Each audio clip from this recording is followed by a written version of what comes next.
І починаємо випуск з надзвичайної події. Щойно стало відомо, що двоє членів екіпажу скандально відомого судна «Норд» втекли з України. Вилетіли зі столичного аеропорту Жуляни до Мінська. Як повідомили у Держприкордонслужбі, чоловіки надали паспорти громадян Росії, як згодом з'ясувалося, видані Генконсульством у Харкові. Прикордонники до них претензій не мають, адже в наданих паспортах імена і прізвища моряків написані іншою транслітерацією. Відтак система контролю не спрацювала. Транслітерація, яка була використана під час видачі цих паспортів, вона відрізнялася від тих даних, які були внесені в базу даних. Тобто, коли відрізняється написання однієї букви, база даних вже інформацію по тій чи іншій людині не видає. Ми не можемо говорити, що це були підробні паспорти. Ми можемо говорити, що це швидше за все були паспорти, які видані в незаконний спосіб для цих громадян України. Підстав сумніватися в дійсності документів не було.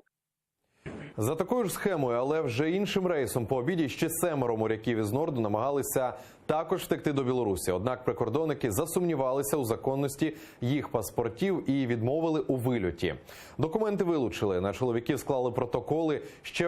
Це вже третя спроба команди «Норд» втекти. Спочатку кримських моряків намагалися вивезти на дипломатичній машині із пункту пропуску Гоптівка, а потім із херсонського Чонгару. Як відомо, судно «Норд» під російським триколором українські прикордонники затримали 25 березня в Азовському морі за незаконний вилов риби. Судно заарештували. Капітан після внесення застави вийшов під особисте зобов'язання. Решта екіпажу оштрафували.